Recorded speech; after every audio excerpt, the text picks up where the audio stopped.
ৰাজ্যত আছে কণীৰ প্ৰচুৰ চাহিদা, কিন্তু এই চাহিদা পূৰণ কৰিবলৈ ৰাজ্যত পৰ্যাপ্ত নহয় কণীৰ উৎপাদন, যাৰ বাবে প্ৰতিদিনে ৰাজ্যৰ বাহিৰৰ পৰা আমদানি হয় কণী। তাৰ মাজতে স্বাৱলম্বিতাৰ পথ দেখুওৱা উত্তৰ গুৱাহাটীৰ ৰংমহলৰ এহাল শিক্ষিত দম্পতীয়ে ঘৰতে আৰম্ভ কৰিছে কণী উৎপাদনৰ এখন ফাৰ্ম। সম্পূৰ্ণ বিজ্ঞানসন্মতভাৱে আৰম্ভ কৰা ফাৰ্মখনে এতিয়া সকলোৰে দৃষ্টি আকৰ্ষণ কৰিছে। ফাৰ্মখনত আছে 200টা আড়াইয়াৰ মুৰ্গী। মাহে প্ৰায় 7,000 কণী উৎপাদন হয় ফাৰ্মখনত। উত্তৰ গুৱাহাটীৰ লগতে বিভিন্ন প্ৰান্তলৈ যায় কণী।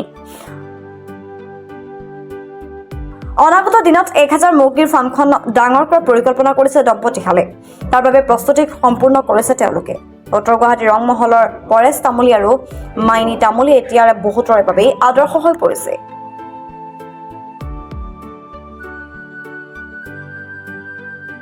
হয়, আমি দুইজনে জড়িত হৈ আছো। মোৰ হাজবেণ্ড আৰু মই দুইজনে এইবিলাক কাম কৰো। মুৰ্গী দানা চানা দিয়াৰ পৰা পানী দিয়াৰ পৰা সকলো কাম কৰো। তাৰপিছতে ৰাতিপুৱা দানা দিব আহি খুব ভাল লাগে। মুৰ্গীবিলাক যেতিয়া আগুৰি ধৰে তেতিয়া মানে মনটো খুব ভাল লাগে। মুৰ্গীক দানা দিব আহি মনটো এনেকুৱা ভাল লাগে যেন মোৰ নিজৰ ল'ৰা ছোৱালীহে জানো আহিছে এনেকুৱা লাগে। আৰু মোৰ যেতিয়া মই কণী সামৰিব আহো তেতিয়া তাৰমানে খুব ভাল লাগে। কণী ইমান পাৰে তাৰমানে কণীবিলাক দেখি সঁচাকৈ খুব ভাল লাগে। তেতিয়া মানে যিখিনি কষ্ট কৰো আৰু সেইখিনি মানে অনুভৱ নহয় সেইবিলাক দেখা পায়। হয়, আপোনাৰ আমাৰ ৰাজ্যত কণীৰ চাহিদাটো বহুত বেছি। যিমান লাগে সিমান ধৰণৰ কণীটো পোৱা নাযায়।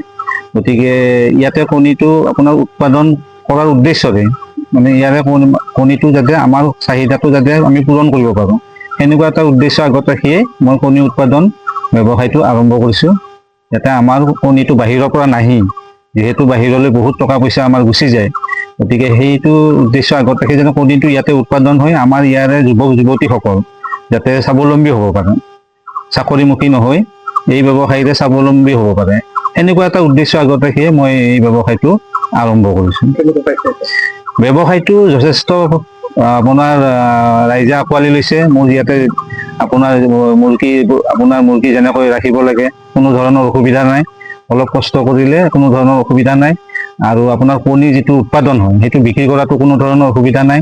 ইয়াৰ আপোনাৰ গুণাগুণটো যথেষ্ট যিহেতু ভাল, ইয়াতে যথেষ্ট ঘৰুৱা পদ্ধতি দেখা গৈছে, গতিকে মানুহে ইয়াৰ সোৱাদটো যথেষ্ট ভাল পাইছে আৰু কণীটো বজাৰত মানুহে আঁকোৱালি লৈছে। বিক্ৰী কৰাত কোনো ধৰণৰ অসুবিধা নহয়।